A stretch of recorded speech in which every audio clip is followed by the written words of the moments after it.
உறவுகள் அனைவருக்கும் வணக்கம். உலகின் மூத்த குடி, தமிழினத்தின் முதல் குடி, கள்ளர் இனவுடைய உறவுகளுடைய வரலாற்றையும் மறைக்கப்பட்ட வரலாற்றை மீட்டெடுக்கும் முயற்சியாக அனைத்து கலர் கூட்டமைப்பு கடந்த காலத்தில் தொடர்ந்து களப்பணிகளை முழுமையாக செய்து வருகிறது.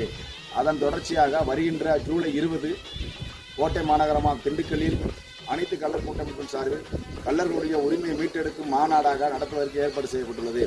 இந்த கள்ளர்கள் மனித இனத்தின் மூத்த குடிகளாக இருக்கக்கூடிய இந்த மக்களுடைய வாழ்வியல், பொருளாதாரம், பண்பாடு, கலாச்சாரங்களை கடந்த கால அரசுகள், கடந்த கால ஆளுகின்ற அரசாங்கங்கள் முழுமையாக மறுக்கப்பட்டு இன்றைய தேதி வரை மறுக்கப்பட்டு வருகிறது. அதை மீட்டெடுக்கும் நோக்கமாக இந்த மாநாடு நடத்துவதற்கு ஏற்பாடு செய்யப்பட்டுள்ளது. என்னென்ன விஷயங்கள் மறுக்கப்பட்டிருக்குது? உலகின் மூத்த குடி என்று சொல்லக்கூடிய விஞ்ஞானத்தில் நிரூபிக்கப்பட்ட இந்த மக்களை இன்றைய தேதி வரை அரசாங்கம் அங்கீகரிக்காமலும் அவர்களுக்கு உரிய அங்கீகாரம் கொடுக்காமல் இருக்கிறது. குறிப்பாக தமிழகத்தில் இருக்கக்கூடிய கள்ளர்களாக பல்வேறு பட்டங்கள், பல பிரிவுகள் இருந்தால் கூட மதுரை, திண்டுக்கல், தேனி, விருதுநகர், சிவகங்கை மாவட்டங்களில் வாழக்கூடிய, குறிப்பாக மதுரை, திண்டுக்கல், தேனி, விருதுநகர் மாவட்டங்களில் வாழக்கூடிய கள்ளரின மக்களுக்கு ஆங்கில அரசால் கொடுக்கப்பட்ட அத்தனை சலுகைகளையும் காலங்காலமாக தொடர்ந்து மறுக்கப்பட்டு அளிக்கப்பட்டு வந்து வருகிறது. கல்வியில், வேலைவாய்ப்பில், இடஒதுக்கீடில், அவருடைய கலாச்சாரம், பண்பாடு அனைத்தும் மறுக்கப்பட்டு வருகிறது.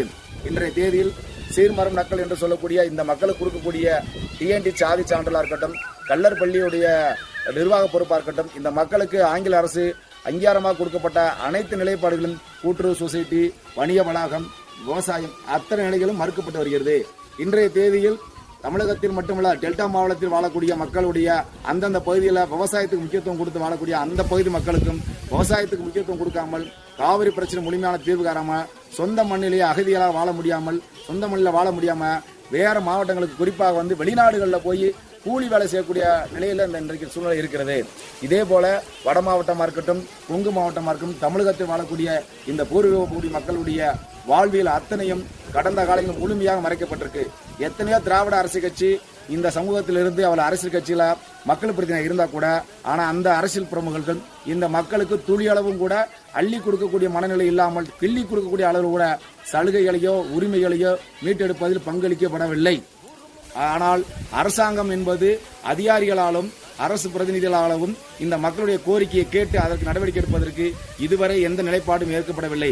ஆகவே இதை மைய கருத்தாக கொண்டு உலகெங்கிலும் வாழக்கூடிய கள்ளரின உறவுகள் ஒன்று கூடக்கூடிய நேரம், உலகெங்கிலும் வாழக்கூடிய பூத்த குடிகளாக இருக்கக்கூடிய இந்த கள்ளரினம் ஒன்று கூடக்கூடிய ஒரு நாள் வருகின்ற ஜூலை 20 திண்டுக்கல் மாநகரில் அனைவரும் ஒன்று கூடுவோம்.